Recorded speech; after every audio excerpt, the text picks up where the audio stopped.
Greetings and welcome to Talk a Little, Learn a Lot, the American Society of Naval Engineers podcast. I am your host, Stephen Phillips. In this podcast, we talk a little and learn a lot about naval engineering while inspiring the next generation of STEM professionals. Today, I'm joined by Parks Stephenson to discuss the OceanGate tragedy. And so let me begin by introducing our guest. Parks Stephenson has held a long-standing interest in both history and undersea exploration. He is a 1979 graduate of the U.S. Naval Academy with postgraduate degree from Auburn University. He's a 20-year U.S. Navy veteran with qualifications in submarines, aviation, and amphibious operations. After retirement from his military career, Commander Stephenson pursued a 26-year career as a systems engineer in the aerospace industry, working for Hughes Aircraft, Raytheon, Lockheed Martin, Moog Aircraft, and General Atomics. His passion, though, is analyzing shipwrecks for the stories that they have to tell. Parks conducted analysis for James Cameron's 2001 expedition to the Titanic wreck site, and he participated in Cameron's 2005 Titanic expedition as technical advisor.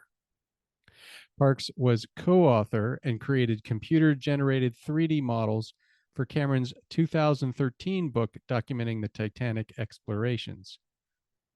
He's been a producer, advisor, and on-air talent for over 28 televised documentaries.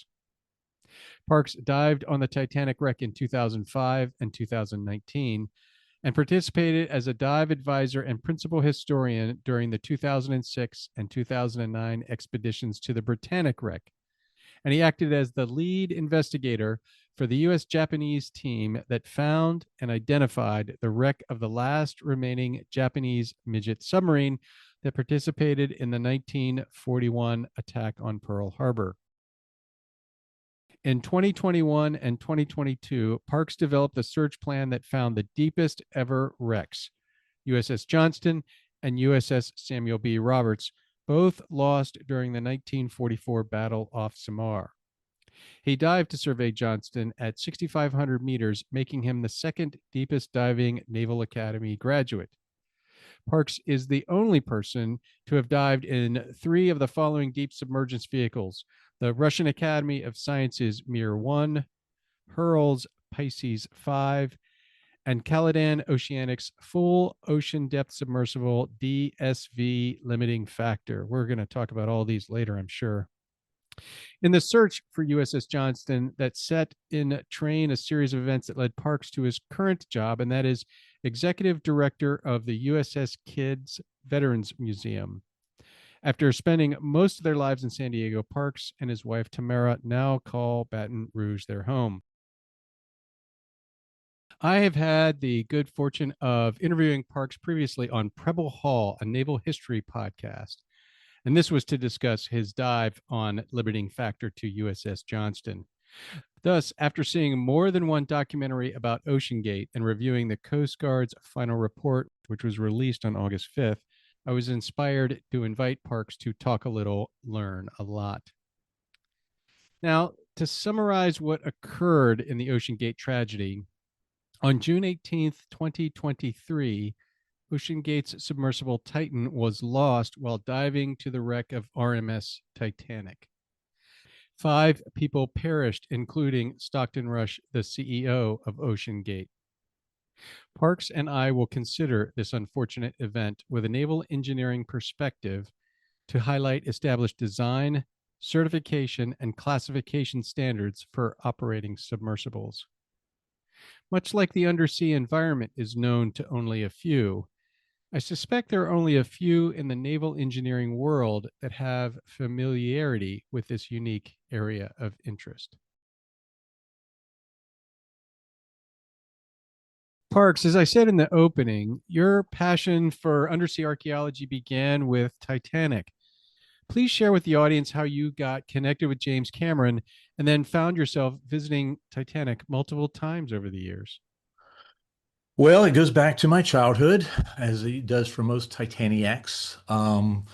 When I saw the 1953 Titanic movie, when I was a kid in the 60s, that story just stuck with me. You know, the image of that stern of that liner raising up with all the men lining up on deck singing "Near My God to Thee." It captured me as a main interest. But I've always had an interest in historical research, and into my teenage years, uh, I was investigating mysteries. This is back in the 70s with snail mail and no internet, just through books, reading a lot, maybe reaching out to other investigators.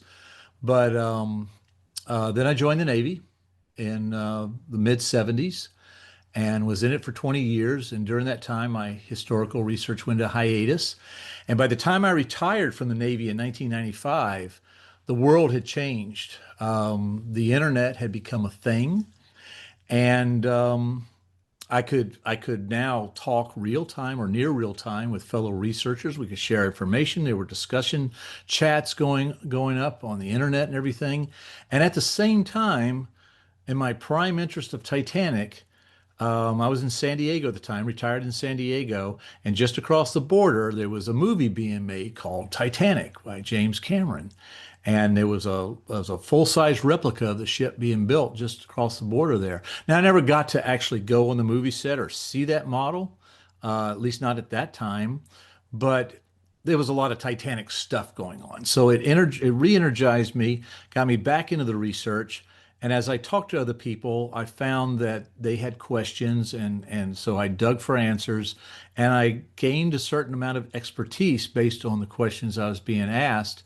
And I would also run into people that had worked with Cameron on the film, and then the film came out and it was very popular. And now James Cameron had a bit extra sponsorship so that he could support expeditions to the wreck following the success of the movie, real historical exploration of the wreck.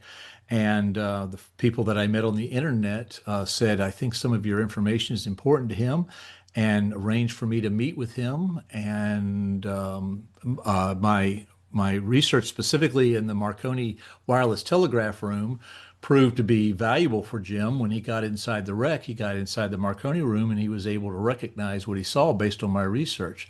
So from that point on, I basically became part of his team. This is after the movie, I didn't work on the movie, but I became part of his expedition team and mainly his technical advisor. So in 2005, Jim gave me my first dive on Titanic. Basically, I was his garbage man, going down to clean up bot tether, you know, the wires that control the remotely operated vehicles, the ROVs inside the wreck that he used to film the interior. And it was all biodegradable, but there were multiple charters going out to the Titanic wreck that season, and he didn't want they don't biodegrade that quickly, so he wanted it cleaned up. So, being his trash man, I got to dive on the wreck for the first time. That dive, saying that I've been on Titanic, that gave me a certain credibility to others in the industry. I had other filmmakers, most notably Kirk Wolfinger of Lone Wolf documentary group at the time. It's now Lone Wolf Media, who wanted me to help with their research in Titanic. And then talking with them, I expressed interest I had in other areas like Pearl Harbor and Titanic's sister ship Britannic. And I would end up going on dives sponsored by him and his production company. So my diving reputation grew, the number of wrecks that I dived on expanded. I also mentioned the dive to find USS Johnston in the opening. This was a journey that took you with Victor Vescova aboard the DSV limiting factor. And so you have the unique distinction of being a person that has conducted dives on three different deep submergence vehicles. Again, I said that in our opening, but let's share and unpack that in greater detail. What other deep sea projects have you been involved in? Well, like I said, Titanic diving on Titanic and doing a bit of analysis, I seem to have presented a certain amount of expertise to these filmmakers, and they asked me for other areas that I might be interested in, and the next subject that I was really interested in was finding. At the time, there were. Well, let me go back a little bit. During the 1941 attack on Pearl Harbor, the Japanese, at the beginning of the attack, launched five what they call special attack submarines. We call them midget subs that attempted to penetrate the harbor. And the historical narrative is that only one got into the harbor to be immediately sunk, and it was later raised and buried in the parking lot of the sub base, I believe, at Pearl Harbor Naval Base. Another one never got into the harbor and beached itself on the windward side of the island the next day and was captured. Its skipper was our POW number one of World War II, and that submarine is now at the Museum of the Pacific in Fredericksburg, Texas. There were three other subs, two of them whose fates we knew, but one was missing. And I got hooked up with Terry Kirby from the University of Hawaii, had a undersea research laboratory, acronym of HURL, H-U-R-L. And he thought he had a trophy sub that was brought back from another area of the war, but then dumped off Oahu. And I said, well, maybe that's our missing midget sub. And so we had an expedition that went out and I led the investigative team, which included Japanese, including a vice admiral from the Japanese Maritime Self-Defense Force, who during the war had actually been a crewman on one of these midget subs. And we went down to this wreck that was in three pieces that Terry Kirby had found, and we identified it positively as the missing midget sub from the Pearl Harbor attack. Now, further research, this was included in a documentary on PBS Nova, but further research has got me convinced now that that sub actually did get into the harbor and did torpedo the USS Oklahoma, causing her to capsize. And that's something that I have to, pursue a little bit farther and put all this evidence into a book so that I can show my evidence and have people give me their opinions on it. But then, so that's been very important to me. And I mean, here I am basically challenging the historical narrative of the Pearl Harbor attack. But Titanic always brings you back. In 2018, 2017, 2018, some in that time frame, I was contacted by Victor Vescovo, who was commissioning the construction of a new full ocean depth submersible. This is one that can go to the deepest part of the ocean and back. It's like a space shuttle for the deep ocean. It's not a one-time shot. He's planning this to normalize diving into Challenger Deep in the Marianas Trench, which is the deepest recorded spot on Earth. He had climbed the highest heights. He climbed, Mount Everest and all these mountains. And now he wanted to dive the deepest deeps. And but one thing that he wanted to do with this new submersible was to do a test dive on a shallow target, like Titanic. And that kind of blew my mind because I've always thought of at 2.5 miles down that Titanic was a deep wreck. But for these really true deep submergence community, the Titanic wreck at 3,800 meters is not really all that deep. When you get below 6,000 meters, that's the beginning of the deepest section of the ocean called the Hadopelagic Deep or the Hadal Deep. And that's where this submersible was expected to operate in. But he wanted to test it on Titanic first, and he wanted a Titanic guide, and my name was put in front of him. And so, surprisingly enough, as I was on a Route 66 trip, bringing my wife back from a job in Chicago back to LA, he flew out his helicopter from Dallas to a small airstrip west of Oklahoma City and we went to Denny's in the middle of nowhere and planned a Titanic expedition, the first one, first man dives on Titanic in 14 years. So that led me to go into Titanic again. And then after the Titanic dives, Victor wanted to hit more depths. And at the same time that he was exploring these deeps, he wanted to know if there were shipwrecks in the vicinity. So when he said he was going to the Philippine Sea, the Emden Deep, is one of the deeps there. I wanted to explore that. He asked me what shipwrecks were there, and I said, well, in October 1944, there was a very significant battle there, Battle off Samar, in which a small American backwater contingent turned back the pride of the Japanese Navy from interfering with MacArthur's invasion of the Philippines. And if we could find those wrecks, those might be the deepest wrecks ever found. And so the USS Johnston was had the most compelling story in that battle, and there were four U.S. ships lost during that battle, and they all have compelling stories. But Johnston really hits all the notes, and so we endeavored to go after Johnston, and it was on Johnston where for the first time, a shipwreck affected me emotionally. I'm the data collection guy. I'm the one that does not get all emotional when I'm on Titanic or anything like that. People ask me, "Oh, isn't it great to be there?" I go, "Well, I'm sitting there looking for landmarks and identifying artifacts and trying to figure out where we are so I can tell the pilot to go." All like that. I don't have time for emotion. But Johnston really affected me, and when I came back from the Johnston dive, I essentially quit my engineering career that I had gone into after retiring from the Navy, and I just quit it. I had no plan, but then, as fate would have it, the executive director for the USS Kidd, a Fletcher class destroyer, which is one of the few surviving sister ships of the Johnston, was leaving, and they were looking for an executive director to take over her care and management. And I started a new career as a nonprofit museum ship guy, and that's what I am today.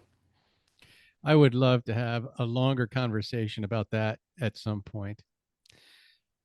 Parks, you were asked to join OceanGate, and so please share with the Talk a Little, Learn a Lot audience how you were recruited, what happened during your interaction with OceanGate, and why you decided to pass on this opportunity.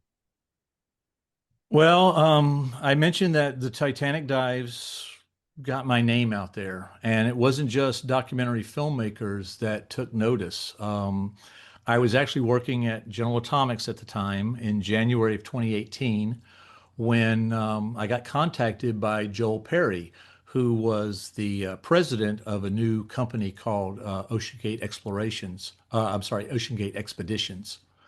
And he'd heard about me and wrote to me to ask if I might be interested in the role of content expert, what he called it, for the expeditions that he was planning with a new submersible that they were just finishing up. It's called the Cyclops 2. And this would go on to be called Titan later on. Um, One of the hooks he had, and one of the things that really caught my interest was that let me see, I've got his email right here. I'll quote it directly.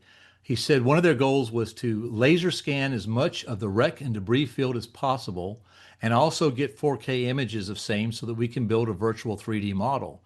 Our hope is to help digitally preserve the wreck and better assess how it's changed over time. Well, I saw the benefit in that, and I was very interested. And so I asked to learn more about, the position and everything. I mean, like I said, at that time, I had not dived on Titanic, in 2019. I had not gone with Victor to Johnston or anything. I was still aerospace engineer, and I had no thoughts of changing my career, but this sounded very interesting to me to actually get paid for Titanic work because I've always donated my time. I've never really been paid for it. So that was intriguing, and the idea of digitally scanning the wreck, basically building a photogrammetry model of the wreck, and making that available to everybody was very attractive to me. So, I told Joel that I was interested, and he put me with Mark Bauman, who was a media partner. He also talked about making, documentaries of this whole process at the same time. And it was during those later conversations over the phone. I only talked to Joel via email in the beginning, but I talked to Mark over the phone. He brought a couple other people on whose names I forget now. But I started to learn about the submersible itself. And that's when I found out that the Cyclops 2 was going to be cylindrical in shape with a carbon fiber fuselage. And that didn't sit well with me. I've been on enough of these dives to know that when you're talking about the deep ocean and 3,800 meters, a spherical shape is the preferred shape because of its ability to it spreads the pressure out evenly. It doesn't allow the pressure a weak spot to exploit. And a cylinder, especially one made out of dissimilar metals, because the way they described it was going to have titanium end caps and then this carbon fiber hull, which they said was, this is all a very new and innovative design. Um, I don't know. I asked about this, and they said, well, our CEO, Stockton Rush, is a very qualified engineer, and he is looking um, to explore the deep through innovative methods. He's going to come up with a new submersible shape, a new submersible construction, and he's going to allow, more people more access to the deep. But I I got all these explanations and everything, and I just couldn't get past the basic tenets of the design and how it was going to be constructed. And I thought about this for a while, and ultimately, even though I've dived on Titanic in a Russian submersible, haven't seen the quality of Russian equipment after the wall came down. Um, I still just I didn't feel comfortable about this, and I essentially turned them down. I said, "Thank you very much for your offer, but I just don't feel comfortable with the makeup of the submersible." And there's things I learned later that and I wasn't even sure I was making the right decision at the time. Again, I'm going against Stockton Rush, who was a very qualified engineer. I'm a so-so engineer. I'm not the greatest thing. I'm not certainly don't have enough engineering skill to get into new technology and things like that. But I just had this feeling, and I wasn't even sure that I'd made the right decision. But I continued to learn more about their design, and I learned that because you can't drill into carbon fiber, they had to glue the titanium end caps to the carbon fiber, and that's fine. There's nothing inherently wrong with that concept, but they have to be very meticulous in that because there's so much room for error to allow air pockets and things like that. It has to be taken very seriously. And then I found out that their end caps were made of titanium, but they weren't a titanium alloy. And pure titanium is fine, but for a lot of these deep submergence vehicles, they add alloy elements in it to strengthen them even more. And so it's even stronger than pure titanium. And based on a couple of questions I asked, as I asked around people, I was told that some of these decisions were being made because of the cost, and OceanGate was not. They were prioritized. Well, I won't say that. I'll just say that cost was a significant factor in their decision making. And if you're diving in the deep, that's again, that's not that just doesn't make you feel safe. So I eventually got used to. I accepted the fact that I probably made a good decision, even though I was offered a chance to really to get paid to make some major advancements in the field of Titanic wreck research. And what's interesting, what's kind of ironic in all like this is the hook that Joel Perry had with me about imaging the wreck and making a photogrammetry model. I would eventually become involved in later in 2022.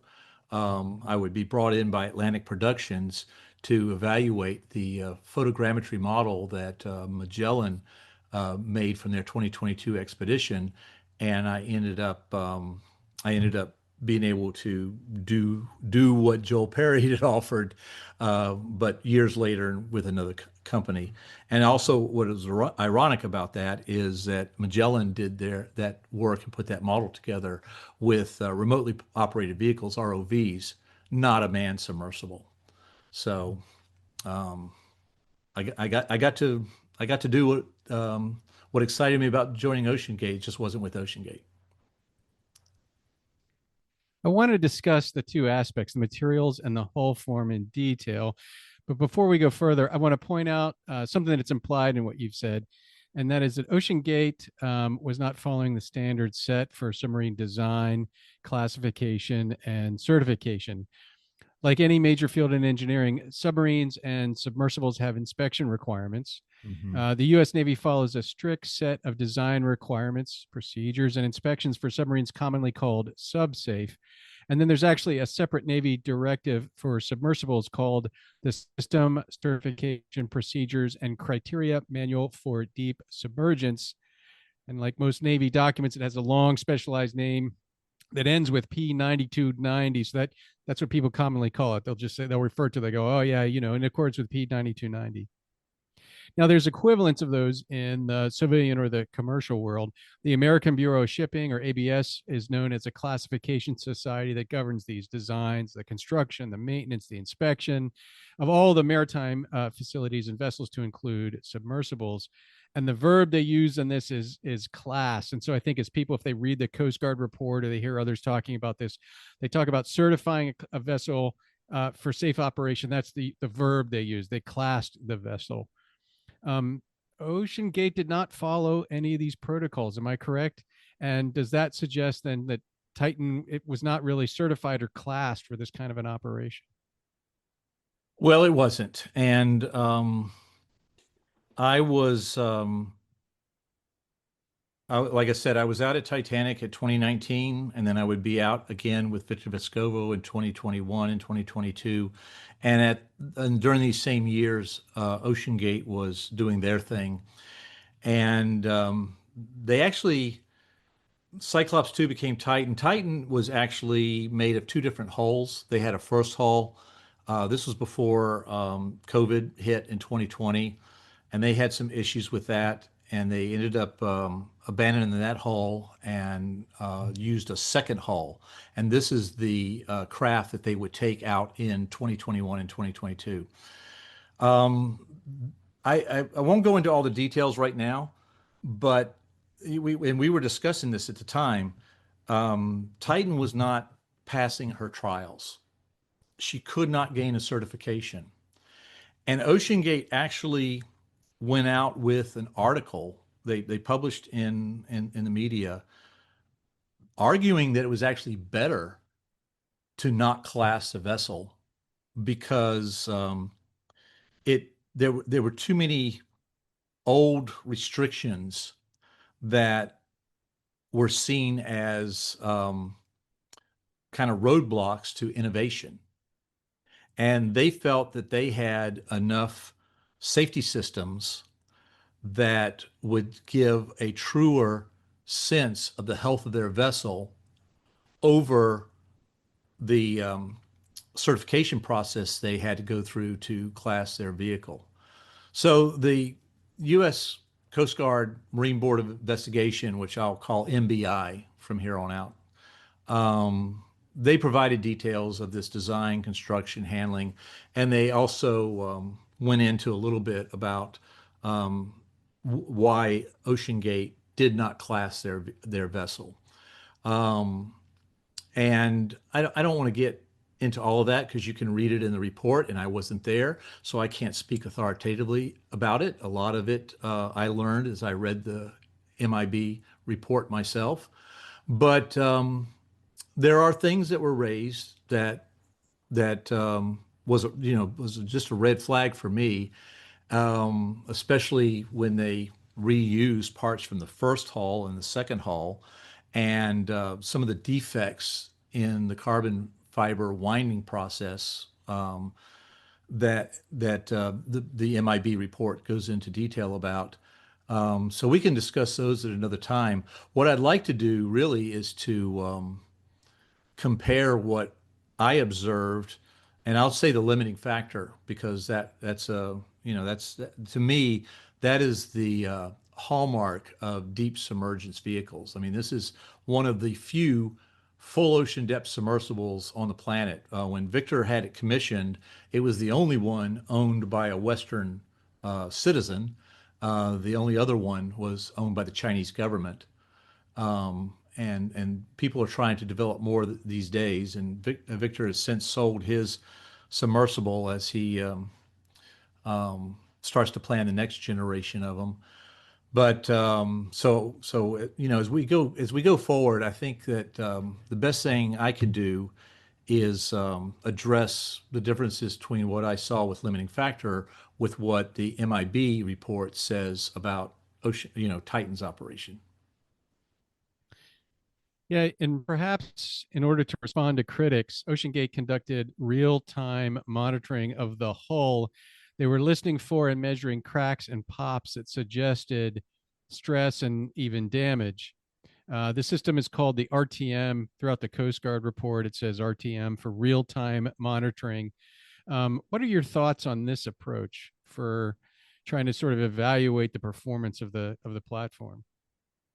Okay, I do, I have thoughts on that, but just for people listening in, let me set the stage a little bit, and then I'll get into specifically what I think about RTM. We have to realize that these submersibles operate in an extremely harsh environment.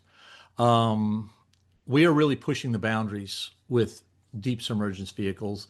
And so, for the safety of anybody that climbs into one and goes down into deep, it's a good idea to constantly monitor and inspect these things for potential degradation. There's a dual force working on deep submergence vehicles. One is the intense pressure of the ocean at depth, and then there is saltwater corrosion, which is accelerated, amplified by the pressure. It's constantly attacking the submarines and its systems. So, in order to keep ahead of this constant, hammering of our systems by these harsh factors, we have to always be inspecting and staying on top of it. Giving us our highest priorities to inspections and being overcautious whenever an anomaly is encountered. I mean, for instance, limiting factor, the time I was involved with her, she got constant inspection. And this was I've been on limiting factor for 3 dives and through 3 expeditions. And every single major system and most of the subcomponents were checked and tested by both the maintenance team and the pilot before every dive. And then every 50 dives, it was mandatory. The entire submersible had to be taken offline, had to be disassembled, inspected. The 2 halves of the pressure hull were taken apart. They were realigned. They were resecured by bolts, wound with steel cable to preserve that perfect sphericity. You want that, like I said, you want that perfect sphere to give the pressure any weak points to exploit. And the titanium hull, the titanium alloy hull, which was the strength of the system, was X-rayed. You didn't just go by visual inspection. You X-rayed to see what was going on where you couldn't see and analyze for anomalies. And if the limiting factor ever encountered like a bump or some kind of jar during launch recovery or whatever, then no further diving was allowed until the entire structure and components of the sub could be disassembled and inspected for damage. And this could only be done ashore, which means the expedition is suspended or canceled outright and you go back to shore. Now, according in contrast, and now I take this from the MIB report, the OceanGate crew did visually inspect the submersible before every dive. But try as I might, looking through the report, I saw no mention of any real invasive inspection, like a complete teardown of the submersible or X-ray scanning. In fact, from what I can tell from the report, that you had the carbon fiber hull and there was an inner liner that was put over the hull. I I couldn't find any evidence that that liner was ever removed from the second hull of Titan throughout her lifespan. I don't see any diving operations that were halted or the expedition diverted ashore after known bumping incidents. I mean, there's a couple of collision things where she did have to go back ashore, and I can talk about those in a minute. But one sentence in the MIB report stood out to me. It quoted from Titan's operation manual, which, and I'll quote here, outlined a 105-point pre-dive and 29-point post-dive checklist to include external and internal components. But it did not include, and this is still part of the quote, I inserted the but in there, but it did not include verifications or inspections of either the RTM system or the hull.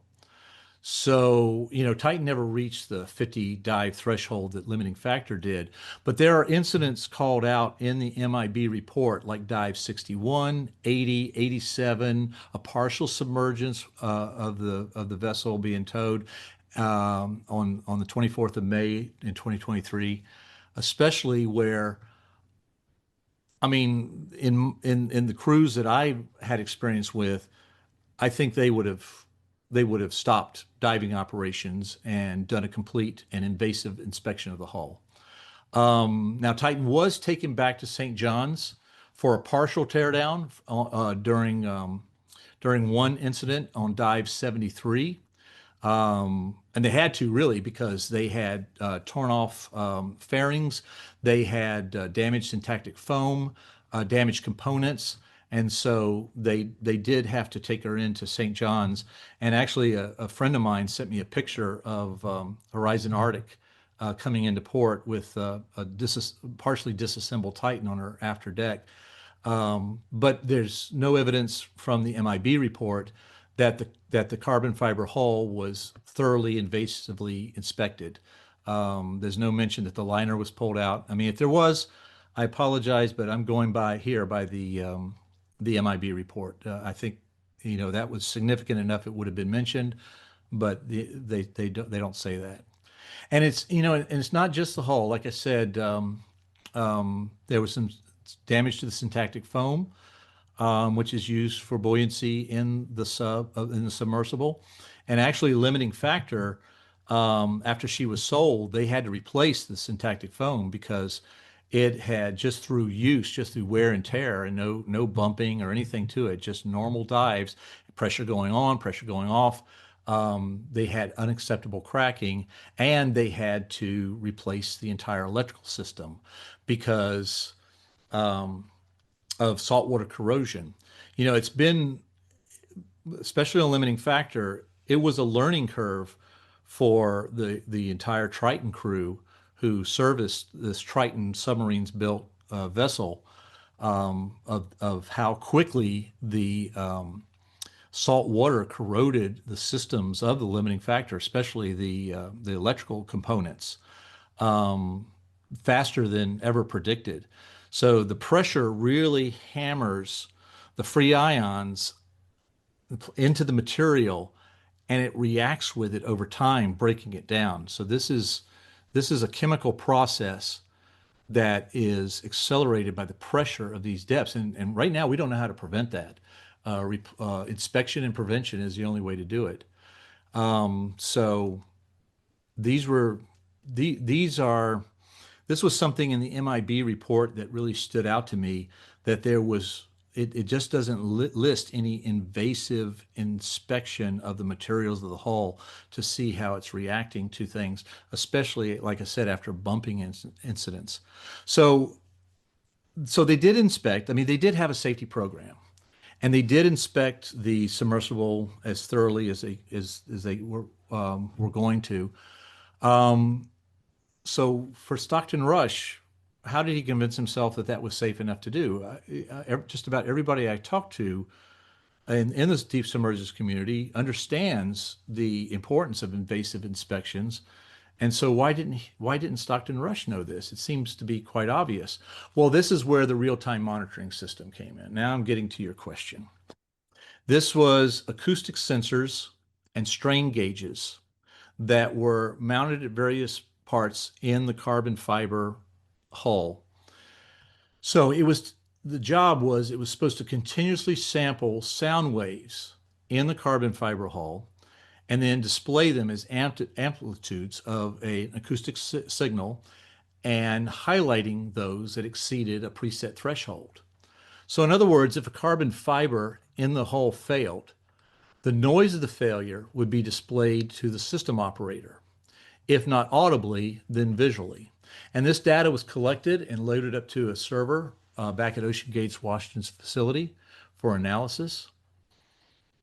But again, reading from the MBI report, um, it seems like Stockton Rush had so much faith in that RTM system that instead of this being a preventative maintenance kind of indicator, he used it as the primary health indicator of the hull rather than a teardown invasive inspection.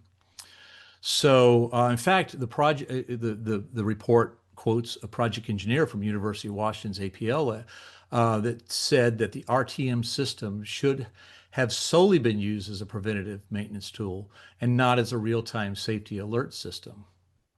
And later in the report, OceanGate's director of engineering would state that only 13 of the 16 strain sensors were actually operational and that none of the sensors were ever replaced after they were glued into the hull because, like I said, they were glued in and then they were hidden by that insert. And so even during the inspections of the submersible for these turnarounds for each of the dives, the RTM could not be visually inspected by the crew. And this was their primary safety system. And it did work. It did report anomalies, even with 3 of the strain gauges not operable. Dive 80 is the one that everybody refers to. This is the one that registered a crack that went off the chart. It was so loud audibly that not only did they hear it in the sub, but the divers in the dive boat above on the surface, and Titan was near the surface at this point, being ready to be recovered. They heard it too, and brought these concerns to Stockton Rush, and he didn't feel that the incident was severe enough to halt the dives. And so the RTM was doing its job, even though it was in a job that it really wasn't meant for. And the command structure took that information and judged it not impactful enough to halt dives, to dive deeper into the problem, to ascertain the root cause. And to an engineer like myself, that's pretty amazing. I just I haven't had any experience in my previous engineering life where, yeah, I've worked with airplanes where you would be presented with evidence like this and say, "Oh no, it's good enough. We don't really need to get to the root of this." Oh, carbon fiber broke. Well, there's many of them. I don't know. I can't speak for what he was thinking at the time. Just that the MBI, the MBI report, just it didn't have any evidence that he did. Parks, I can imagine some folks listening to this will say, well, wait a minute. Submarines are cylindrical. Titan was cylindrical. So should we talk about deep submergence vehicles versus the operational submarine design? I know you've alluded to this a little bit about talking about the spherical shape, but maybe can we unpack this a little bit more? Yes, well, okay. Let's get down to the basic difference between a submarine and a submersible. Um, first of all, a submarine is a self-propelled vehicle, and it contains basically a whole ecosystem aboard. A submersible drops down to the depths and rises back from the depths with limited maneuverability. Um, but even more than that, deep submergence vessels operate in depths of thousands of meters, several miles down, most to around 4,000, some down to 6,000 meters. And of course, limiting factor of full ocean depth goes down to 11,000 meters. Compare that to submarines, which operate in depths of hundreds of meters. Um, Most have crush depths, and that's a very descriptive word, in the vicinity of 500 meters. So you'll find them normally operating between 300 to 400 meters.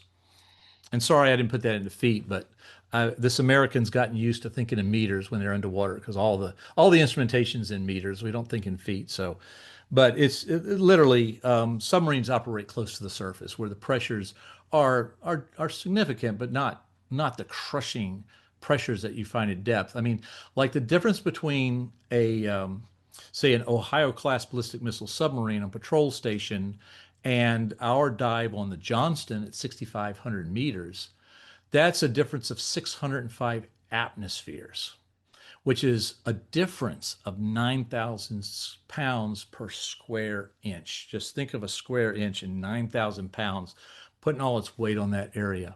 It's 16,000 pounds per square inch down at 11,000 meters. So you do have the luxury of utilizing a cylindrical hull form, pressure hull, in a submarine because our construction techniques are such that we can make it strong enough to resist the pressures below, less than 500 meters. But when you get down to these crushing depths, a sphere is the only form really that you should take, in my opinion. Because what it does is the pressure is all invasive. It's coming from everywhere at the same time. And it's looking for a weakness. It wants to take that bubble of air and just smush it. Um, so a sphere provides the same front to the pressure from every angle. And it spreads it out evenly. So it doesn't allow stress to concentrate on a particular point. And once you have a stress concentration, that's where your weakness is, and that's where pressure will push until there's a failure. A cylinder is fundamentally weaker because you've got the end caps, which are hemispherical, but then they're attached to this cylinder. So the attachment points has a change in the geometry. And the cylindrical hull has a change in one axis, but not the other. And so there is a number of stress concentration points that you could calculate. Wherever the geometry, it's as simple as this. A sphere has no change in geometry in its whole shape. A cylinder with end caps has changes in geometry at various points, and those are potential stress concentration points. Now, it's not an impossibility to have a cylinder-shaped submersible, and maybe one of these days there will be. But to make it work, it has to be suitably strengthened or supported to withstand the pressure of the intended depth. Now, you can make the entire submersible out of titanium, our strongest metal, titanium alloy, and our strongest metal. But now you get into more practical concerns. How heavy is this submersible? It's going to be too heavy to put on the back of a ship or put on a sled to tow or transport on a vehicle from one manufacturing point to departure point or storage point. But it's too much. It adds too much weight. It has too much expense. And so evidently, Stockton Rush, in his drive to be innovative, thought he could lighten the shape by using a material that he was familiar with from aerospace engineering, and that was carbon fiber. It's very strong and very lightweight, and that's why a lot of aircraft use it. That's why race cars use it. That's why it's got space applications too. NASA uses it quite a bit. But when it's being in those areas, you're not dealing with pressure. You might deal with tension, stretching of the material. But pressure is all about compression. And carbon fiber reacts well to tensile forces, but not to compressive forces. Also, it's vulnerable to saltwater corrosion. Titanium is not. Titanium resists saltwater corrosion quite capably, what carbon fiber does not. And so, again, a comparison on limiting factor, they found that the more dives that her titanium pressure hull had, the more the pressure compacted the titanium on a molecular level and made her actually stronger than when she was new. On Titan, the pressure delaminated the carbon fibers. And that's where they started experiencing the failure, the cracking of fibers. And this is what, caused these sound anomalies that they started recording more and more, especially during the 2022 dive season. And so you could brace it. You could brace a carbon fiber hull, but I think the reason why they went with a cylindrical hull was to make more room for passengers. And if you had to brace it, you take away that room for passengers. So space limitations makes bracing impractical. So, and again, even if you did brace it against the pressure, then you still have to deal with the saltwater corrosion from that environment, and you would have to have more inspections and more replacements, which I think Titan would have encountered longer in her period had she survived. So, and another, and that's just survivability of the hull. Another aspect of the cylindrical hull that I'd like to mention, and we discussed this, other pilots in the deep submergence community discussed this at the time. The cylindrical hull made Titan very hard to maneuver. Um, Now, limiting factor was not built to explore shipwrecks. She was built to dive to the deepest depths and come back up again. She was pressed into service to explore shipwrecks. Um, but even limiting factor, she had 10 thrusters, 4 horizontal propulsion thrusters, 4 vertical propulsion thrusters, and in addition to that, 2 maneuvering thrusters. And these were in clusters on either side of the vessel. Titan had 4 propulsion thrusters too, 2 horizontal, 2 vertical, no maneuvering thrusters. So she didn't have that ability to finely tune herself off of the vertical and horizontal axis if she was maneuvering to get a close look at something. The pilot of the submersible was way back in the aft end of the vessel at the control panel, and he's got one viewport way at the forward part of the vessel, and there's passengers in the way. Now, if he needed to get in close, he has a remote controller that he could control the submersible with, but then he has to separate himself from the control panel to do that, and he loses a little bit of situational awareness. Now, he can share these duties with a co-pilot. I don't know what their process was for this, but it was just more, it just added more complexity to it, the cylindrical shape compared to limiting factor, where the pilot had a viewport, his control panel, the controller, everything right there. If he couldn't see something on the control panel, which included visual feeds and stuff like that, he could always look out the porthole to see what was going on. So it just the cylindrical design just I know why did they do that? You know, I don't know. I can't speak for Stockton Rush. The only thing that I can speculate is that a spherical hull, the biggest disadvantage for a spherical hull is you can only make it so big given its weight and also the equipment to test it to the depths. The limiting factor being a full ocean depth submersible, there was no test equipment in the United States that could certify that vessel. They had to go to Russia. Only Russia had the big ass machines that could certify limiting factor to a full ocean depth. Um, and so even at that, the limiting factor was limited to just two seats inside. You couldn't fit anybody more in there, and it was very cramped. I sitting in the seat there, I felt like a passenger back in economy, but without the leg room, and do that for 8 hours. That was fun. But I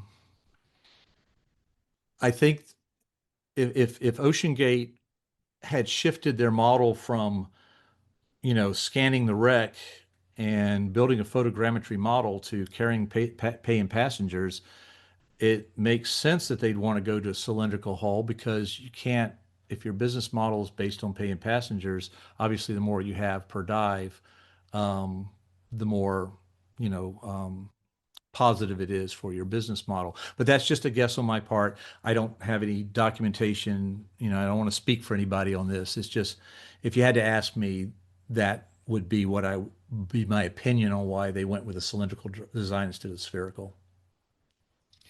I'm remembering Parks about the testing in Russia. Did they test it? Was it to the pressure of 1.5 times the deepest depth known on Earth, or was it 2 times? It was my memory is they exceeded sort of what the actual potential was for operating limiting factor. I don't remember, but yes, there was a wide safety margin. They didn't just test to 11,000 meters and stop there. They went way deeper than that, deeper than the submersible could ever go. I don't remember. I was told it, and it's gone out of my head. But yes, there was definite safety margin factored into the testing. I would encourage Talk a Little, Learn a Lot listeners to review other submarines like Trieste and Alvin. At first glance, when you look at these vehicles, they may appear to be of a different design and configuration, but if you look closely, you'll see this same spherical element where the crew resides. And because of their size, deep submersibles do not have ballast tanks of the same size as submarines that can help control their buoyancy. They incorporate weights that are on the vessel when they descend, and those are dropped when they want to return to the surface. With less weight, the DSV becomes more buoyant and then can more readily ascend.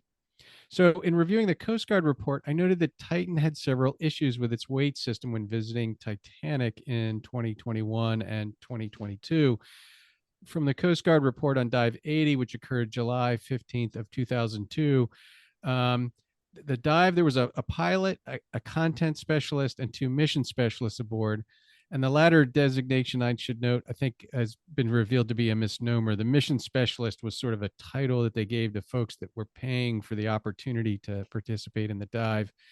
But the Coast Guard report says Titans briefly stuck on a stairwell as they sought to see Titanic's interior. This almost led to an immediate decision to end the dive, and soon they did, as they were directed by the mission director to return. There's no mention of a collision with Titanic's bow in this report, but you, Parks, you've seen evidence that something has happened. What is that? Can you talk to us about that? Yes, but again, let me set the stage. Again, as a comparison, because this is one of the biggest mysteries for me. You know, during our during limiting factors 2019, 2021, and 22 shipwreck dives, we followed from our ship, we followed Ocean Gates dives too, and talked about it amongst ourselves and everything. But and it was during these conversations that I just I couldn't understand these decisions that were being made by Stockton Rush. But one of the biggest mysteries to me was in the air in the area of permitting. You know, when we wanted to dive on the Titanic wreck, Titanic is protected by international treaty, and we were before each dive, we had to submit our dive plan and get what's called a Section 113 authorization from NOAA. NOAA was the enforcement agency when the Americans what do you call it? Not codified, but the Congress voted to approve it. I forget the term. I'm getting old. Anyway, um, the Consolidated Appropriations Act was signed into U.S. law in 2017 to help protect the Titanic wreck site in accordance with this international agreement that had been ratified. There's the word ratified in 2004.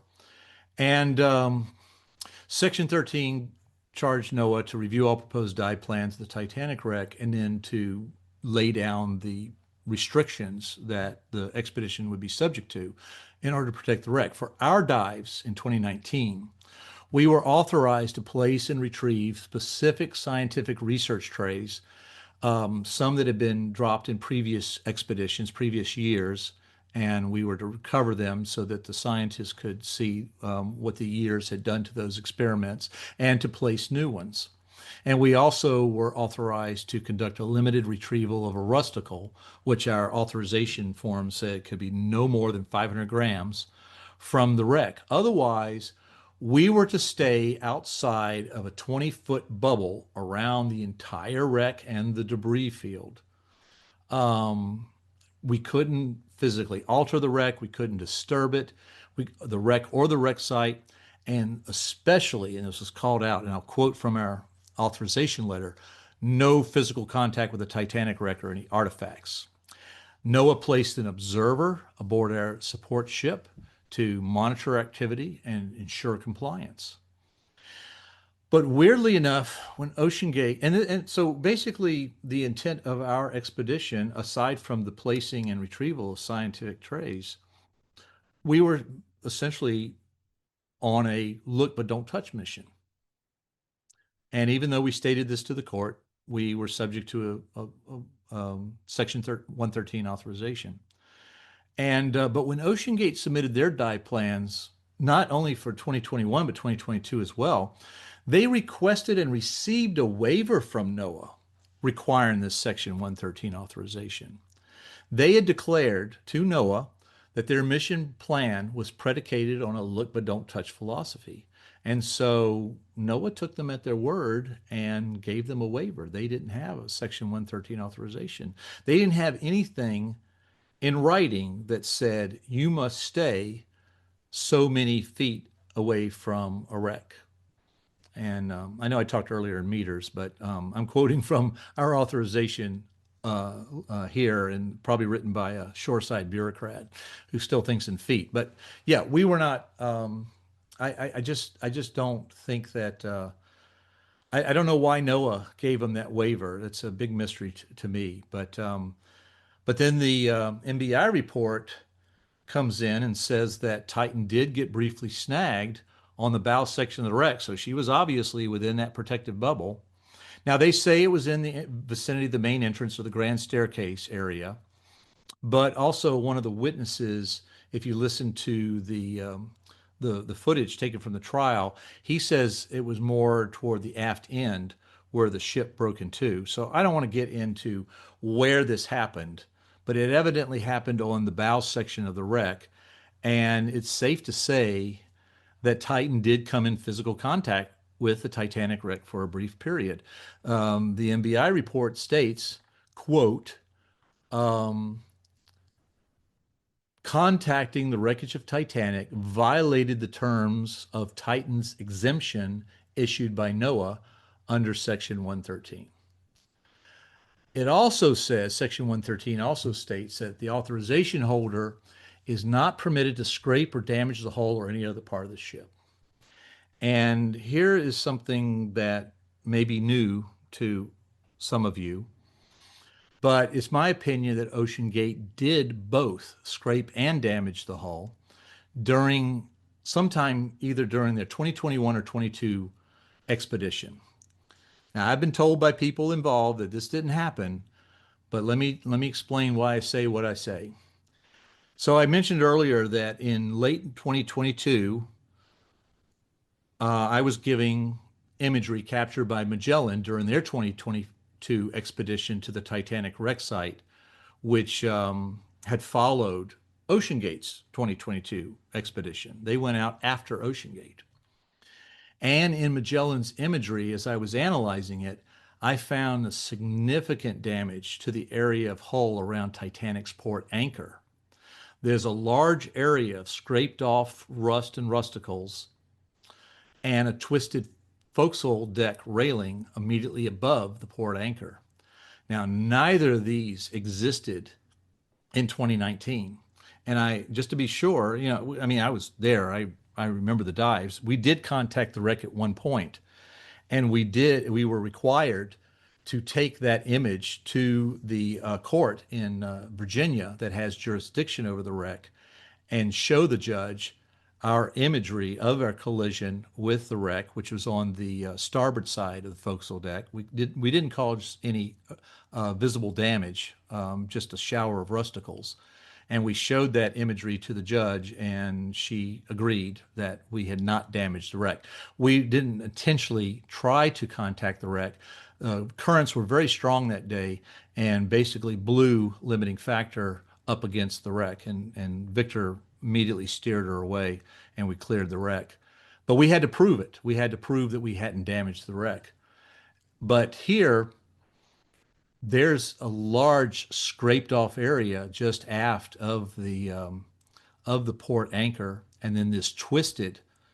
This is not a corrosion failure or anything like this. Something impacted the deck railing above the port anchor.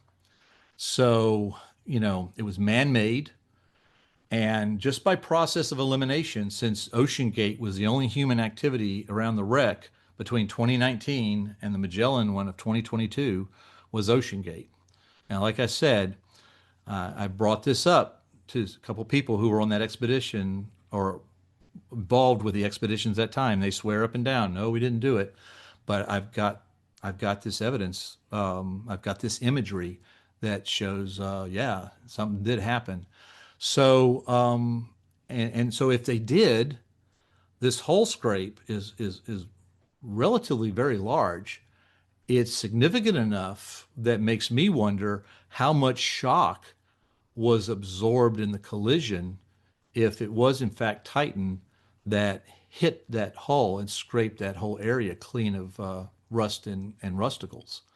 So I did submit the images, both 2019 and 2022, with my analysis of it to the MBI through their website, but I never received an acknowledgement back from it. It's not called out in the MBI report. So that's what I have to say about that. I am not throwing out an accusation here. I'm just saying by process of elimination, I have evidence that suggests that Titan hit the hull of Titanic at least twice, sometime during the 2021 or 2022 dive seasons. And if they did impact it, here's another incident where, as far as we can tell, we don't know what dive it would have been, but we have no indication that they pulled the submersible out to do an invasive inspection of the hull, see what damage there was. So I don't know. I don't know what happened there. Really, I would like to know, but I don't think anybody's going to talk. The Coast Guard report also states that on dive 80, the RTM registered 25,000 millivolts amplitude.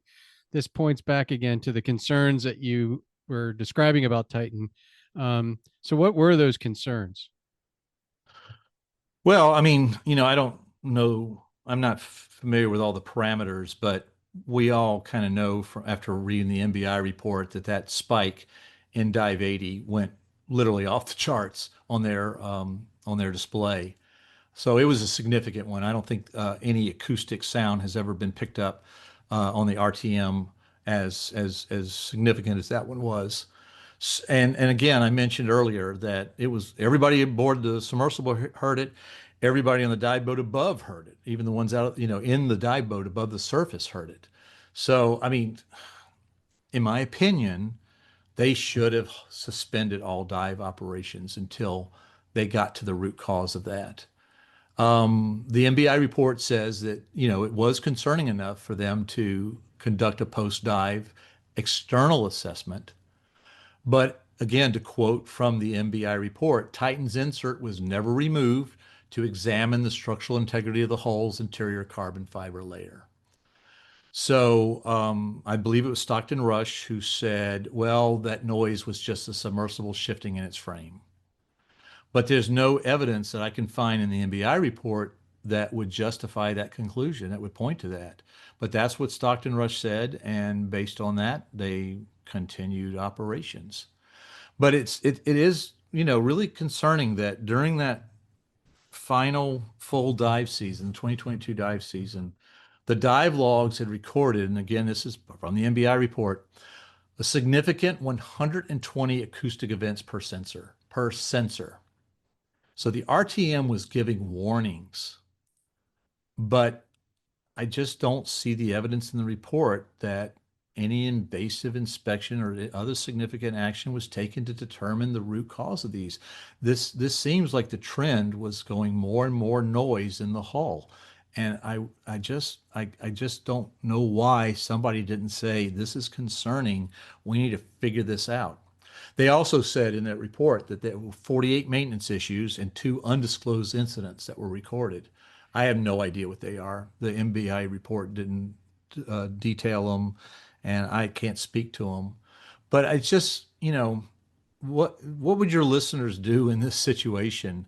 My opinion is at that point, I would, at least at the end of the dive season, I would take the submersible to to a covered facility and do a complete teardown of the submersible to try to get at the root causes of these issues. And not only did that not happen, but Titan was taken back to St. John's and left outside on a dock, in Newfoundland for a total of 7 months from, I think it was like from July of 2022 to January of 2023. And, some of those are winter months with no inspection being conducted of the hull. In fact, they didn't even cover, she was not placed under cover. They didn't even put a tarp over her. So she was left unprotected during a fair part of a Canadian winter through, I don't know how many storms. This is water that's now landing on the hull and getting who knows where into the hull. I just don't know. And then she did go on display, and she did go for analysis. Uh, she was put in a covered facility for a few months. Then she was brought back, put on the dock again, prior to an expedition, and then placed on the towing sled, the Lars, hundreds of miles out to the Titanic wreck site through significant weather without any protection of the submersible, because by that time Horizon Arctic had fallen out of availability as the support ship, and Horizon Arctic could put the submersible on her after deck and carry her out to the site. The replacement Polar Prince did not have that after deck. They could not put the submersible aboard the Polar Prince, so she had to be towed on her sled to the wreck site. And it's just this sequence of events. They never help themselves. They just open it up to more and more risk with each step they take. So, you know, as I look at all this, and I've heard people talk after this disaster, and I've heard them compare the Titan disaster to the Titanic disaster. And they said, same thing happened to Titanic happened to Titan. And I actually would disagree with that.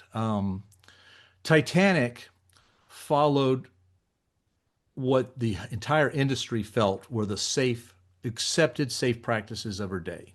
They had no Titanic-like disaster in their experience. So their engineering went toward the worst case scenario that they could conceive.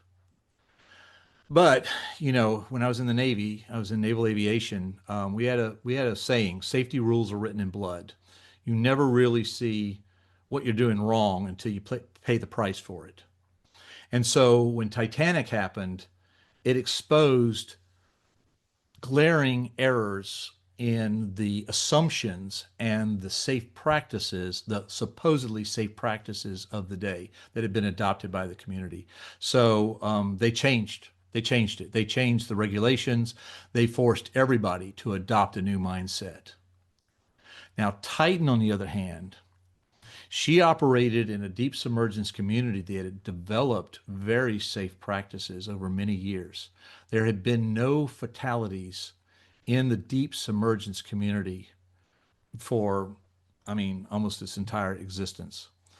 Now I know there's been fatalities in submarine operations stuff, but I'm talking about the real deeps of the ocean. There's been no fatalities prior to Titan. Titan operated contrary to the safe practices of the deep submergence community. The only issue was is there was no government law that forced them to follow it. Nobody had codified the deep submergence community safe practices into any kind of laws or regulations. It was widely acknowledged that you must class your submarine, your submersible, before taking passengers in it on dives.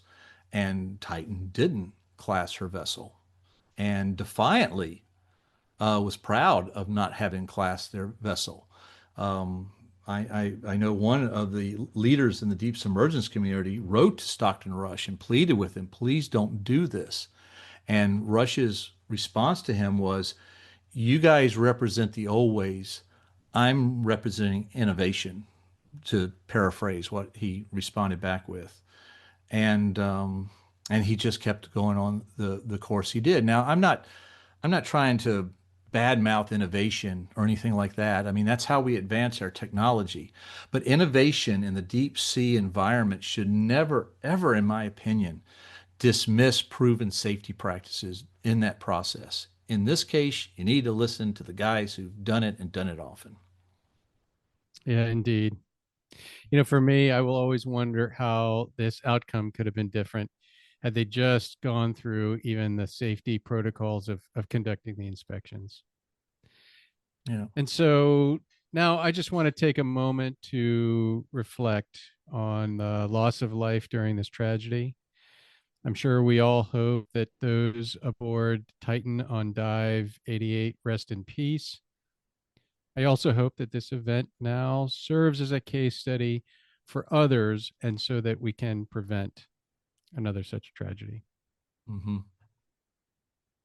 Yep. Parks, let's look to the future. What can you share with the Talk a Little, Learn a Lot audience about the next generation of deep submergence vehicles? Okay. It's not just manned submersibles. There's a couple other types that I mentioned one, but I haven't mentioned the other that we use today. Of course, you have the manned submersibles. Then you have the automated underwater vehicles, or AUVs. These are programmable robots, and remotely operated vehicles, which are like these remotely operated aircraft. They are guided by an operator who's connected to them via communications link, usually a tether. And so, you may ask, is this, is this what we're doing today? Is this our future? Um, or given what happened to Titan, should we continue diving in manned submersibles? Why don't we just let the robots, and especially robots controlled by AI, do the work, and again, it's this deep sea environment that is just as limiting and dangerous for robots as it is for humans. And, these vehicles cost a lot of money. So even though lives aren't at stake, you don't want to lose these vehicles because you'll lose your investment. Now, AUVs, the autonomous underwater vehicles, are basically programmable robots, and they function best for wide area search or to map the ocean bottom. And that's a huge effort going on today. There's so much of the ocean bottom that isn't mapped and needs to be. And these are very critical assets for that.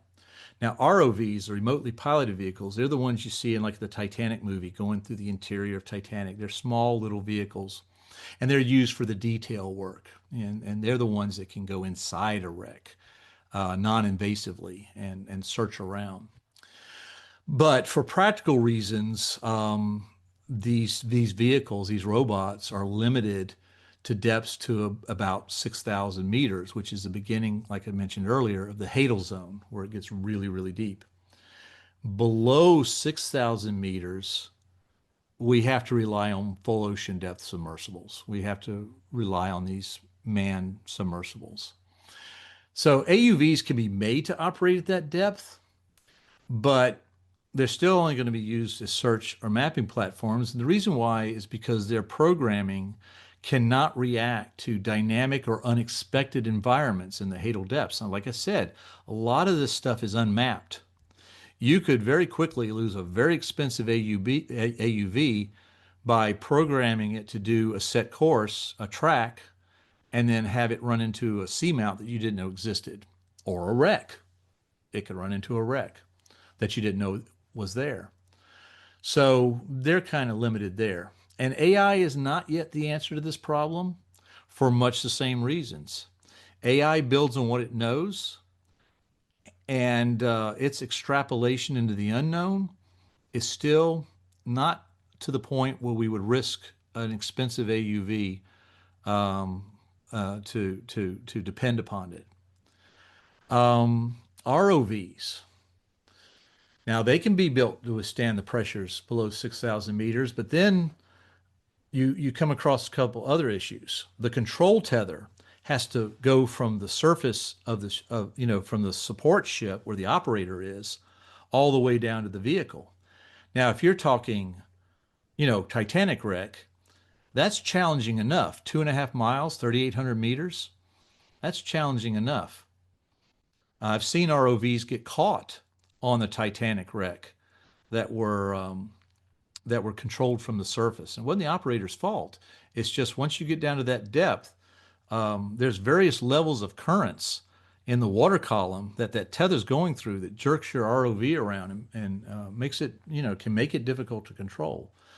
Any current down at the wreck can cause havoc for an ROV, challenge to the operator. And also, if you take her down even deeper, like below 6,000 meters, well, then the tether becomes almost unmanageable. Also, down at that depth, you need more power, which means bigger batteries, which makes the ROV bigger. And now the ROV is too big to get in to do the detail work in the small spaces. So this is where the manned submersible comes in. You've got the control local, and yes, the submersible, you drop it over the wreck, and its limited maneuverability helps to maneuver in the vicinity of the wreck and maybe close to the wreck. And if you want to go inside, well, then maybe the submersible, like the mirrors, that Jim Cameron used to explore the Titanic wreck, he carried the ROVs down with the submersible. Then he parked the submersible and ran the ROVs from there, and that was more manageable. But once you do that, you've made the submersibles problem more complex. Now the submersible's carrying more weight. Now that's more load on its battery pack. And for deep submergence vehicles, batteries are everything. Power is everything. You don't have any power, you have no thrusters. You have nothing. All you can do is drop your weights and let the natural buoyancy of the submersible take it back to the surface. So if you do take ROVs down with you, your missions are going to be shorter, and they're short enough as they are. So until, for these reasons right now and for the foreseeable future, deep ocean, and I'm talking about below 6,000 meters, shipwreck exploration, we're going to continue on a mix of AUVs to do the initial searching, the mapping, the identification of anomalies that you want to go explore, and then manned submersibles to survey the wreck. And then if you want to see the interior, you're going to figure out a way to take an ROV down with you and control it from the submersible. But actually, the biggest changes that I see, and these are being acted on now, is to downsize the support ship through more efficient design and increased automation. This is where AI can help, because a support ship consumes a lot of the money of these expeditions. To pay the crew, to pay for the food, the maintenance of the support ship. These are some of the biggest and most draining costs of any expedition. It's one of the reasons why Victor was forced to sell his system. It was basically taking all of his money away from him. So, people are looking now at using more modern technologies to decrease the size of the support ship, to decrease the size of the crew required to maintain and operate that support ship, We can also have the support ship carry more efficient sonars that can maybe do the job of the AUVs in mapping or doing some open ocean search. Now, you can't see a shipwreck from sonar on the surface in the deep ocean, but you can get a feeling for the topography of the bottom, and that can help you narrow your searches down. It's how we found Johnston, as a matter of fact. Um, so, um, and so that's probably what we're going to see a lot of the effort being done for future deep submergence operations. But there is one more thing that's going on. I mentioned that the titanium hull of the pressure hull of these submersibles. Um, Triton Submarines has been exploring and others too, but the one I follow, of course, is Triton Submarines because of my experience with their limiting factor submersible. They're looking at maybe changing the material for the pressure sphere. They're looking at transparent acrylic to replace titanium. They've already used it successfully in submersibles that are classed to about 2,300 meters. And my understanding is that they're going to keep working on that, try to increase the depth rating. Now, I trust Triton. They've got a very impressive safety record. I know their owner, Patrick Leahy, has he's dived in his own submersibles, and he's there with the construction and testing of these submersibles at every step. And he's not a man to take undue risks. So I'm sure that if they press the capability of these transparent acrylic pressure spheres deeper, it's going to be done in very slow incremental steps and trying to be as risk adverse as possible. And that's, again, one of the things that I just, as an engineer, saw missing from the description in the MBI report about the development of Titan is I didn't see a lot of standard engineering practices used, like fault testing, or we used to have milestone gates where at various spots in the developmental V diagram, which is basically the path of development, you would have these milestone gates to review at every step. And if there were any unresolved issues at those gates, you would go back and fix those before you could advance through the gate to the next phase of development. And I just didn't see that process played out in the development of the Titan submersible. So I'm hoping that Titan remains an outlier, that we do not have other companies that will follow that path, and that maybe we will get our safe practices in the deep submergence community made into law, so that it won't be a question of whether they can skirt around it or not. They won't be able to. Indeed. Well, thank you so much, Park Stephenson, for taking this time to discuss the OceanGate tragedy. You now have the unique distinction of joining me on two different podcasts. Yay. Yeah. I hope that we can welcome you back again to Talk a Little, Learn a Lot, the podcast of the American Society of Naval Engineers. Thank you, Steve, for having me on. I hope your audience took something away from this.